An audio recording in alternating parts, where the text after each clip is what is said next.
시험을 빠르게 통과하는 비법, 드림센터 논문 컨설팅. 교수님들이 귀신같이 알아내는 것.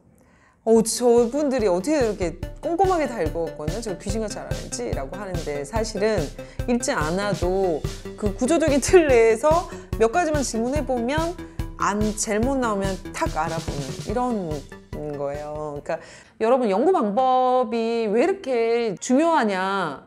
심사받을 때 제일 많이 깨져요, 여기서. 연구 방법론에서. 그러면 이제 왜 깨지는지 여러 가지 이유가 있지만, 여러분들이 살짝 눈치채지 못했던 팁을 말씀드리면, 가장 구조화되어 있는 챕터다 보니까 교수님들이 이 구조화에 가장 민감하세요. 그래서 말하자면 잘못된 부분이 굉장히 잘 드러나는 파트라는 거죠. 그러니까 잘못 쓰여지면 혹은 잘못 제시되면 그렇다는 얘기예요. 그러니까 거꾸로 여러분은 어떻게 하면 돼요? 그 구조에 뭐뭐가 들어가야 되는가를 명확하게 알고 그렇게 명확하게 설명을 해내시면 또 거꾸로 굉장히 잘했다고 칭찬을 받을 수 있는 챕터이기도 하죠. 네, 그래서 여러분들이 조금 더 디테일하게 구조화된 부분에 대해서 잘 검토하시고 준비를 하시면 좋을 것 같아요. 여기 연구 방법론에서는.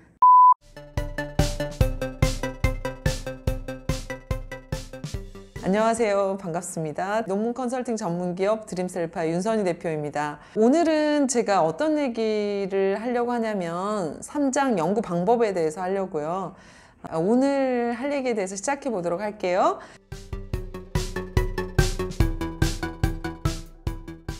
늘 챕터로 구조화를 말씀드리잖아요. 5개 챕터. 다 외웠죠? 네. 이제 새로 시작하는 분들, 뭐 중간에 지금 하고 있는 분들, 뭐 지금 그냥 여러 단계에서 들을 텐데 뭐 똑같은 거라 할지라도 제가 다시 해보겠습니다. 자, 1장 서론, 2장 이론적 배경, 3장 연구 방법, 4장 통계 분석 결과, 5장 결론. 자, 이 중에 연구 방법에 대해서 얘기를 해보려고 해요. 자, 연구 방법에는 사실은 구성 내용의 개념들이 상당히 많아요. 다른 챕터들은 챕터 제목에 직관적으로 무슨 내용이 들어있겠구나의 그런 게 있는데, 연구 방법은 직관적이지가 않아요. 크게는 3개 파트가 들어있어요. 첫 번째는 연구 모형 및 가설, 두 번째는 측정 도구에 대한 설명, 그 다음에 세 번째는 분석 방법에 대한 설명이에요. 그러면 요 3가지 안의 내용들이 각각 여러 가지가 있는데, 첫 번째 연구 모형 및 가설에 대해서는 연구 모형에 대한 설명을 하셔야 하고, 내가 가설을 세운 것에 대해서 기존 연구를 요약 정리하셔야 되고요. 두 번째 측정 도구에 대해서는 변수에 대한 조작적 정의와 측정 항목과 근거 선행 연구에 대해 정리하셔야 되고요. 세 번째 분석 방법에 대해서는 표본 선적 방법, 표본 추출 방법, 내가 분석할 통계 분석 방법론에 대해 설명을 하셔야 해요. 자, 이러한 내용들을 안으로 세부적으로 각각 들어가 보면 할 얘기들이 좀 많이 있습니다, 여기는. 자, 이런 할 얘기들이 이제 많아서 오늘은 연구 방법을 전체적으로 지금 어떤 내용이 담겨야 하는지는 제가 설명을 했잖아요. 그런데 오늘은 이 중에 연구 모형하고 가설 부분만 자세히 설명하도록 하겠습니다. 그리고 다음 시간에 걸쳐서 순차적으로 제가 설명을 해볼게요.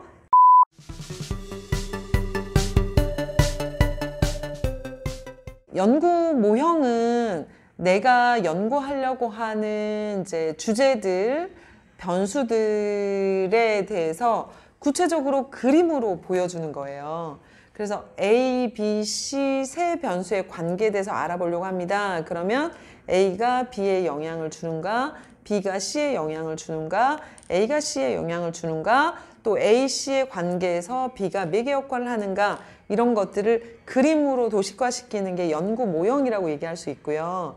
그 연구 모형의 구체적인 관계에 대한 선을 그은 것에 대한 내용을 말로 풀어놓은 게 이제 연구 가설이라고 얘기할 수가 있어요. 이 연구 방법론에서 이제 연구 모형은 그림으로 도식화 시키시면 되는데, 연구 가설은 연구 가설만 달랑 쓰지는 않고요.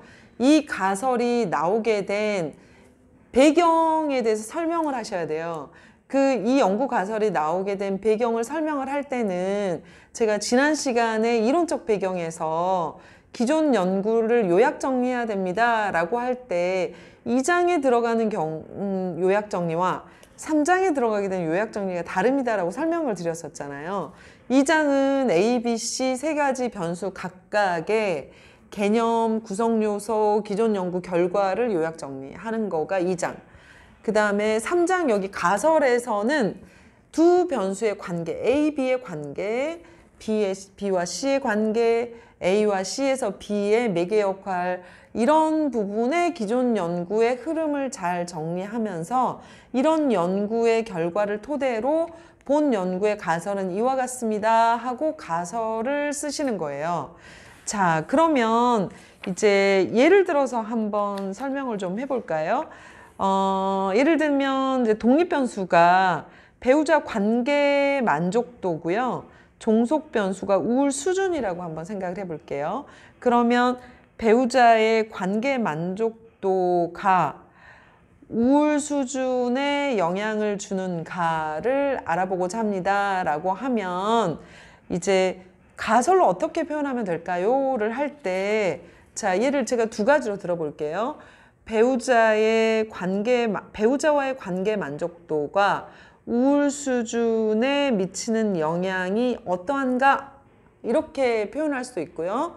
또 하나는 방향을 명확하게 설명할 수가 있어요. 방향을 명확하게 설명한다는 것은 배우자의 관계 만족도라고 하는 독립변수와 우울 수준이라고 하는 종속 변수의 관계가 선을 그었을 때 플러스로 관계가 있는지 마이너스로 관계가 있는지 이걸 명확하게 가설에서 드러내는 거죠. 그러면 명확하게 가설에서 드러내는 방법은 뭐냐면 배우자와의 관계 만족도가 높을수록 노인의 우울은 낮아질 것이다. 그러면 배우자의 관계 만족도와 노인의 우울은 영향을 주는데 어떻게 영향을 주느냐? 마이너스 영향을 줍니다. 이렇게. 자, 그러면 가설에서는 이 방향성에 대한 것까지 표현하는 게 맞아요. 그러니까 영향이 있을 것이다 라고 만약에 가설을 세운다면 플러스 방향인지 마이너스 방향인지 아직 모른다 이런 뜻이에요. 그러면 이런 상황일 때는 연구하지 못합니까? 연구할 수 있어요. 이런 걸 만약에 연구할 때는 가설이라고 표현하지 않고요. 이럴 때는 연구 문제라고 사실 표현하는 경우가 많아요. 그러니까 가설은 방향성까지 명확한 상황일 때, 기존 연구를 토대로 볼 때 방향성이 명확할 때 가설이라는 표현으로 가설 검증을 하게 되고요. 방향이 명확하지 않은 영향관계를 알아볼 때는 연구 문제라고 하는 표현을 하는 게 맞습니다. 네, 그래서 가설을 표현할 때는 방향성까지 플러스 관계를 알아보려고 하는 건지, 높을수록 높아진다는 말인지, 높을수록 낮아진다는 말인지, 낮을수록 높아진다는 말인지에 대해서 낮을수록 낮아질 것이라고 하는 것을 알아본다든지. 자, 그런데 제가 방향성을 말하는데도 네 가지로 설명드렸잖아요. 네 가지로 설명드린 이유가 뭘까요? 긍정적인 상황을 알아보려고 하는 건지 부정적인 상황을 알아보려고 하는 건지에 따라서 또 가설이 쓰는 게 낮아질수록 낮아진다는 걸 알아볼 수도 있는 거거든요. 이해되시죠?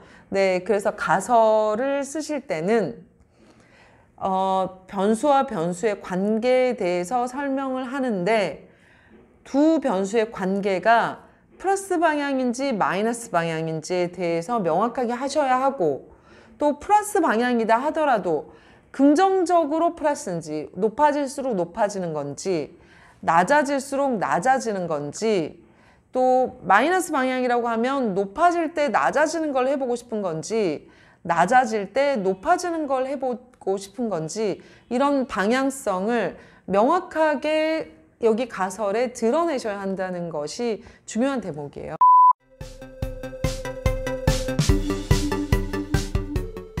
모형에 대한 이제 가설을 표현할 때 가설의 영향관계만 이제 설명하는 게 아니고 가설에는 두 변수 간의 독립변수와 종속변수 간의 방향까지 어떤 관계가 있는지 관계 방향까지 설명해 주는 게 좋아요 라고 설명했잖아요. 그걸 조금 더 구체적으로 한번 모형의 그림을 나타내는 것과 가설을 어떻게 표현하는지에 대해서 제가 다시 한번 설명을 해 볼게요. 자, 가설을 표현하실 때 가설을 표현하는 방법에 있어서 여러분들이 단순히 A와 B에 영향이 있다라고 설명하지 마시고 방향을 명확하게 설명하는 게 좋겠어요 라고 설명드렸잖아요. 이제 둘의 관계에 있어서 가설로 표현한다면 플러스 관계로 표현할 수 있는 관계가 있고요. 마이너스 관계로 표현할 수 있는 관계가 있어요. 이제 우선 플러스는 두 가지 상황이 또 있을 수 있습니다. 높아지면 높아질수록 A가 높아질수록 B가 높아질 것이다의 관계가 있을 수 있고요. A가 낮아질수록 B가 낮아질 것이다의 관계가 있을 수 있어요. 예를 들면 배우자의 관계 만족도가 높아지면 높아질수록 삶의 질은 높아질 것입니다 하면 둘 다 플러스 관계인 거죠. 그렇게 표현할 수 있는 게 있고요. 또 둘 다 마이너스 관계는 이런 걸 연구해 볼 수 있겠죠. 배우자와의 갈등이 낮으면 낮을수록 우울은 낮아질 것이다. 이걸 연구하고 싶다. 그러면 마이너스로 표현할 수 있다는 거죠. 그 다음에 둘의 관계가 마이너스 관계인 경우가 있어요. 예를 들면 배우자와의 관계 만족도가 높아지면 높아질수록 우울은 낮아질 것이다. 그러면 마이너스 관계인데 독립이 높아지고 종속이 낮아질 것이다. 이렇게 나오는 상황이 있고요. 그 다음에 반대의 경우가 있죠. 그러니까 배우자의 갈등이 낮아지면 낮아질수록 삶의 질은 높아질 것이다. 관계는 마이너스인데 독립변수가 앞에가 낮아질 때 뒤가 높아진다. 이런 관계가 있을 수 있어요. 그러니까 이런 것들이 두 변수 간의 관계에 대한 가설을 세울 때 관계가 플러스 관계가 있다 하더라도 양쪽 다 높아지는 관계에 의한 플러스인지 양쪽 다 낮아지는 것에 의한 플러스 관계인지에 대해서 명확하게 설명을 해 주셔야 하고, 마이너스 관계를 하더라도 독립변수가 높아질 때 종속변수가 낮아진다는 걸 알고 싶은 건지, 독립변수가 낮아질 때 종속변수가 높아진 걸 진다는 상황을 알고 싶은 건지에 따라서 가설을 표현하는 방법이 다르니까 이걸 명확하게 설명하실 수 있어야 합니다. 이게 매우 중요하고 직관적으로 중요하고, 이게 또 모형에 조금 더 친절하게 여러분들이 표현하시려면 거기 이제 A, B, C의 관계에서 여기 가설을 H1, H2, H3 표시하실 때 가로, 마이너스, 플러스, 마이너스 이걸 명확하게 해주시면 더 좋아요. 네, 이렇게 여러분들이 이제 모형하고 가설을 어떻게 구체적으로 설명하신지에 대해서 제가 오늘은 말씀드렸습니다. 좋아요, 구독하기 눌러주세요. 감사합니다. 얼지 않고 하는 게 중요한데 시작하려고 하면 시작하려고 하면 약간 이런 게 있어. 그러니까 앞에 떠드는 게 참 도움이 되긴 하는데 그걸 다시 이제 정식 이러면 이제 얼음 이게 참 어렵더라고.